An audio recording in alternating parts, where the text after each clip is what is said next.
வீட்டுக்கு போன முத்துவேல் குடும்பம் பார்த்தீங்கன்னா ஒரே கலவரமாக இருக்குது. சக்திவேல் செம்மையாக ஆடுறாரு. அண்ணே பாத்தியாண்ணே, அவள் என்ன மாதிரி சிரிக்கி மக பண்ணியிருக்கிறா. டேய் என்னடா அவள் யாருடா, ஓன் தங்கச்சிடா, சிரிக்கி மகன் என்ன கேவலப்படுத்துறியா அப்படின்னு அப்பத்தா சொல்ல, வாய மூடு ஆத்தா அப்படின்னு கத்துறாங்க. பார்த்தா பழனிவேலு என்ன நடக்குது அங்கே போய் பார்த்துட்டு வரேக்கா, தைரியமாக இருக்கான்னு பழனிவும் பின்னாடி போயிடுறாங்க. ஏனே எல்லாரும் ஒத்துமையாக இருக்கணும் தானே ஆசைப்பட்டோம். டே ஒத்துமையாது கித்தமையாது, ஏதோ ஆத்தா கேட்டுச்சு அண்ணன் கேட்டுச்சேன்னு தான் கோர்ட்டுக்கு போய் அந்த புள்ள குடும்பத்தை காப்பாற்றணும். மற்றபடி 2 பேரும் பின்னி பெண்ணு இல்லை. என்னென்ன சொல்கிறீங்க? ஆமாடா, என் பொண்ணு அப்படி ஒரு நிலையில் நிற்கையில் எப்படா தான் மைனுக்கு கட்டி வைக்க போச்சு, கொண்டாந்து என்கிட்ட விட்டுருக்கணும்.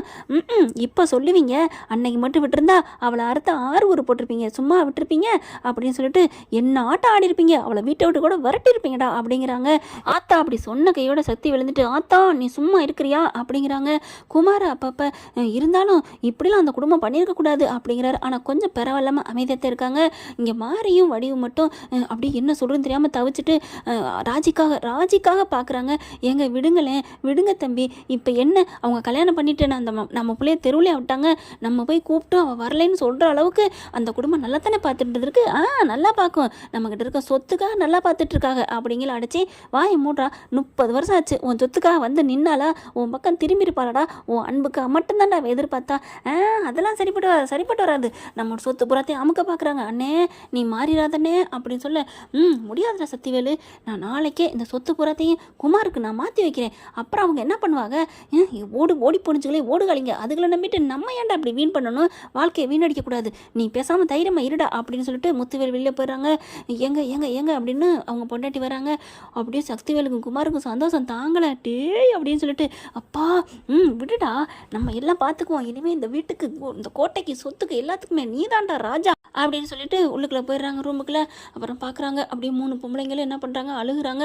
ஐயோ பாவம் கோமதி, நம்ம அன்னைங்கன்னு பார்த்து சமைச்சிருந்தாலே ஐயோ அப்படின்னு சொல்லல, எல்லாமே ருசியாக சுவையாக இருந்துச்சு அப்படின்னு சுகன்யா சொல்ல, அடி பாவி மாவளே, நீனு நல்லா ஏற்றி விட்டு இப்போ வந்து சுவையாக இருந்துச்சு சொல்கிறியா, வேணா போய் வாங்கிட்டு வரட்டா அப்படின்னு சொல்ல, என்னத்தை கிண்டலாக சொல்கிறீங்களா, நான் வந்து அத்தாச்சி சமைச்சதா உண்மையாக சொல்கிறேன் அப்படிங்குது.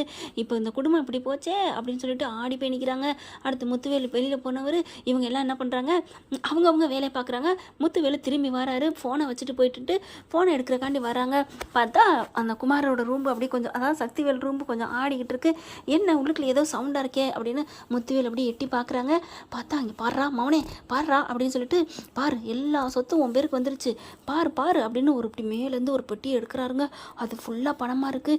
என்னப்பா அப்படிங்கிற, ஆமாடா உன் பெரிய பையன் சும்மா லூசுடா, எல்லாத்தையும் என் கணக்கு வரவு செலவுலாம் என் கணக்கில் வச்சுட்டாரு. நாம் எப்படி நம்மளுக்கு ஒரு மாதத்துக்கு எத்தனை கோடி வருமானம் வருது தெரியுமா, அதுலேருந்து பாதியை அமைக்கிடுவேண்டா. இப்போ பாரு எம்பிட்டு இருக்குதுன்னு, இந்த சொத்து பூரா உனக்கு தாண்டா, இன்னும் கொஞ்சம் சொத்து இருக்குது, எல்லாத்தையும் அந்த ராஜிக்கு போயிடாம எல்லாத்தையும் உன் பேரில் மாற்றணும்டா, மாற்றினதுக்கப்புறம் இருக்குடா கச்சேரி அப்படின்னு சொல்லிட்டு செம்ம சந்தோஷப்பட்டுக்கிட்டு இருக்காங்க. பத்திரம் பூராத்தையும் அடுக்கி வச்சுருக்காரு. எல்லாமே உன் பேரில் என் பேரில் தான்டா இருக்குது, முத்து பேரில் ஒன்றுமே இல்லை டம்மி, இன்னும் ஒரு ஃபேக்ட்ரி மட்டும் இருக்குது, அதை மட்டும் எழுதி வாங்கிட்டா கழுத்தை பிடிச்சி வெளியே தள்ளிடலாம்டா அப்படிங்கிறாங்க. சூப்பர்ப்பான்னு சொன்னோன்னே அது எல்லாத்தையும் கேட்டுட்டு இருக்க முத்துவேலு அப்படியே நடுங்கி போகிறாரு. பின்னாடி திரும்பி அப்படி விழுக போயில அவங்க அம்மாவுக்கு அப்படி காப்பாற்றி பிடிக்கிறாங்க. என்னையா எல்லாத்தையும் கேட்டியா, நானும் கேட்டையா அப்படிங்கல.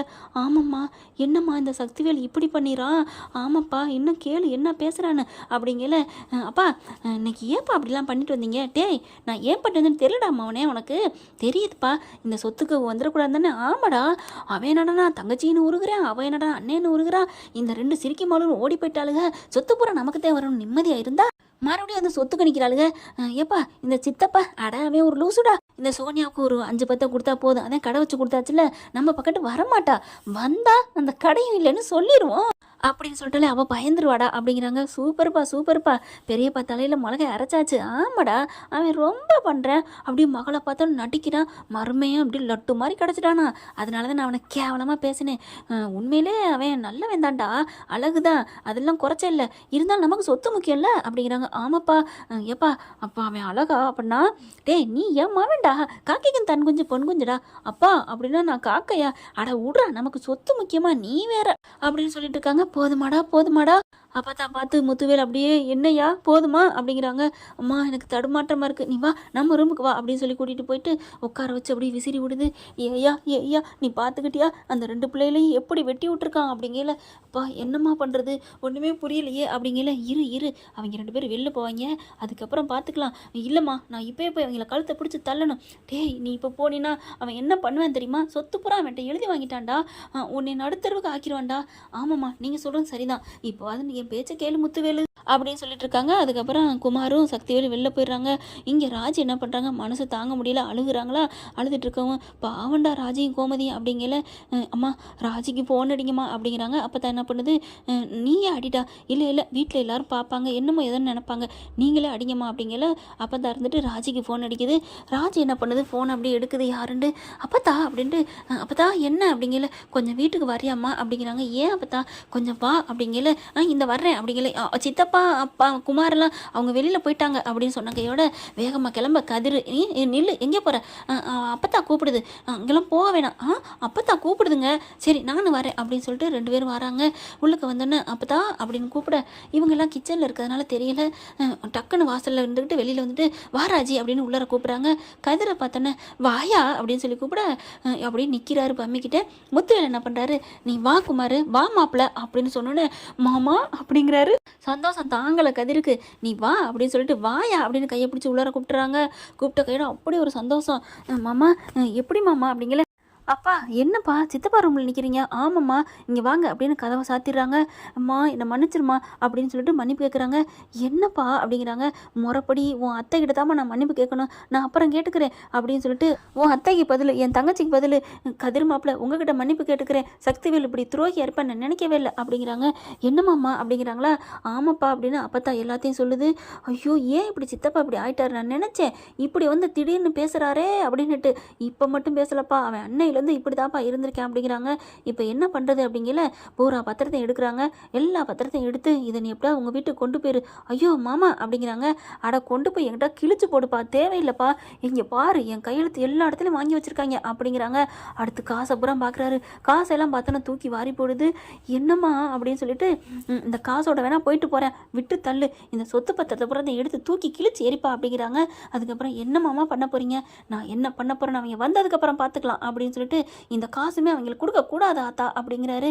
இல்லையா போயிட்டு போறேன், அவனும் உன் தம்பி தானே அப்படிங்கல. ஆமாம்மாம்மா போயிட்டு போகுது, அவர் என்ன பேசினாலும் சரி, அவருக்குன்னு அந்த காசை ஆசைப்பட்டு சேர்த்து வச்சிருக்காரு, என்ன மாமா கொண்டு போக போகிறோம்.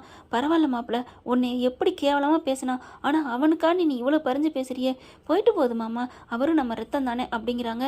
ராஜியை பார்க்குறாரு. உனக்கு நல்ல மாப்பிள்ள தாம்மா கிடச்சிருக்கு, என் தங்கச்சி நல்லா வளர்த்துருக்காம்மா உன் புருஷனை அப்படிங்கிறாங்க. அது தெரிஞ்சதுனால தான்ப்பா நான் வரலை அப்படிங்கிறாங்க. அப்போ பார்த்தா மாரியும் வடியும் வந்துடுறாங்க. ஏம்மா ஏங்க இப்படிலாம் பண்ணியிருக்காரா அப்படின்ட்டு, என் புருஷன் இப்படி பண்ணுவார்னு நினைக்கவே இல்லை அப்படிங்கிறாங்க. இப்போ என்ன பண்ணலாம், நீங்கள் என்ன முடிவில் இருக்கீங்க.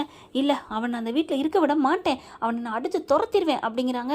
அப்போதைக்கு பார்க்குது. என்ன என்ன பார்க்குற அப்படிங்கல. நீங்கள் எது செஞ்சாலும் சம்மதமாமா அப்படின்றாங்க குமார் அம்மா. அடுத்து பார்த்தா சரி நீங்கள் கிளம்புங்க அப்படின்னு சொல்லிட்டு அந்த பத்திரத்தெல்லாம் எடுத்து கொடுத்துட்றாங்க. கொண்டுக்கிட்டு போயிட்டு என்ன பண்ணுறாங்க, அப்படியே எங்கள் வீட்டில் எல்லாரும் எதிர்பார்த்துட்டு இருக்காங்க. என்னடா என்ன அப்படிங்கல. பெட்டியை தூக்கி கொட்டுறாரு. பார்த்தா வெறும் பத்திரமா வருது. என்னடா அப்படிங்கல. ஆமாம் இது பூரா அவன் சின்ன ஏமாற்றி இந்த ராஜி அப்பாவோட சொத்து கையெழுத்து எல்லாத்தையும் எழுதி வாங்கியிருக்காரு அப்படின்னு சொல்லிட்டு அந்த பத்திரம் பூராத்தையும் அப்படியே எல்லாத்தையும் எரிக்கிறாங்க. அடுத்து அப்படியே குளம் நடுங்கி போயிருக்கு. அப்போ வேணுக்குன்னு தான் பண்ணியிருக்கானாவன் அப்படின்னு சொல்லிட்டு, நல்ல வேலை எங்கள் அப்பாவது மனசு மாறாமல் இருக்காரு அப்படிங்கிறாங்க. உங்கள்கிட்ட மன்னிப்பு கேட்க சொன்னாங்க அத்தை அப்படிங்கிறாங்க ராஜி. நிஜமாவா. ஆமாம் எங்கள் அண்ணன் மன்னிப்பு கேட்கச்சா. ஆமாம் அப்படிங்கிறாங்க. ஐயோ என்னையும் கூட்டி போயிருக்கலாம்ல, நான் என்ன அத்தை அவர் கூப்பிட்டா நான் வந்துட்டேன். ஆமாம்மா நானும் போனேம்மா, என்கிட்டையும் மன்னிப்பு கேட்டாருமா அப்படிங்கிறாங்க. அடுத்து பார்த்தா இங்கே அப்படியே ஒரே சவுண்டாக இருக்குது. என்னன்னு பார்க்குறாங்க. இங்கே குமாரும் சக்தியும் உள்ளார போய் பார்க்குறாங்க. ரூமுக்குள்ளே எதுவுமே இல்லைன்னு தெரிஞ்சக்கப்புறம் கத்துறாங்க. அப்போ தான் முத்துவேல் சொல்கிறாரு, வெளியில் வாடா அப்படின்னு சொல்லிட்டு கூப்பிட்டு வந்துட்டு, இன்னையோட இந்த வீட்டில் உனக்கு கடைசி நாள், வீட்டை விட்டு வெளிலப்படா அப்படிங்கிறாங்க. என்னென்ன என்ன ரொம்ப பேசுகிற அப்படிங்கிறாங்க. ஆமாடா எல்லாத்தையும் ஏமாற்றிட்டு என் தங்கச்சி என் புள்ள எல்லா சொந்த பந்தத்தில் என்கிட்டருந்து அறுத்து கழுவ பார்த்துருக்கீல அப்படிங்கிறாங்க. என்னென்ன இது எல்லாமே ஏன் கொட்டை, நீ இந்த மாதிரி பண்ணுவ, உன் தொங்கச்சி உன் மகன்னு சொல்லுவேன்னு தான் எல்லாத்தையும் எழுதி வாங்கிட்டேன், அதனால் எல்லாம் என்கிட்ட இருக்குது, மரியாதையை கிளம்பிப்போ அப்படிங்கிறாங்க. என்ன கிளம்பிப்போ, அது பூரா உங்ககிட்ட இல்லைடா அப்படிங்கிறாங்க. என்ன அப்படின்னு உள்ள உள்ளார போய் பார்க்குறாங்க. எதையுமே பத்திரத்தை காணோம் அப்படின்னு நடுங்கி போய் நிற்கிறாங்களா. மரியாதையா போடா அப்படின்னு அப்படியே சக்திவேலு அப்படி தம்பின்னு வளர்த்த அந்த தங்க கம்பியை தான் கையால் கழுத்தை பிடிச்சி சொட்ட தலையோடு தூக்கி வெளியில் அப்படி வீசுகிறாங்க. குமாரும் சக்திவேலும் வாசலை வந்து விழுகிறாங்க தொப்புக்கடின்னு. அதை பார்த்து ஒரே கை கொட்டி சிரிக்குது. பாண்டியன் குடும்பம் அப்படி கக்கன்னு சிரிக்காமல் மனசுக்குள்ளே சிரிக்கிறாங்க. இப்படிலாம் போனால் நல்லா தானே இருக்கும் ஃப்ரெண்ட்ஸ். பார்க்கலாம் என்ன நடக்க போகுதுன்னு. தேங்க்யூ. இந்த வீடியோ உங்களுக்கு பிடிச்சிருந்தா தயவு செய்து லைக் பண்ணுங்க. இன்னும் அப்டேட்ஸ்க்காக சேனலை சப்ஸ்கிரைப் பண்ண மறக்காதீங்க. நம்ம கிட்ட இருக்க எல்லா சேனல்ஸோட லேட்டஸ்ட் வீடியோ அப்டேட்ஸ்க்காக மேல ரைட் சைடுல காட்டுற லிங்கை கிளிக் பண்ணி வாட்ஸ்அப் குரூப்ல ஜாயின் பண்ணுங்க. உங்களிடம் விடைபெறுவது நான் உங்கள் மெஹர்.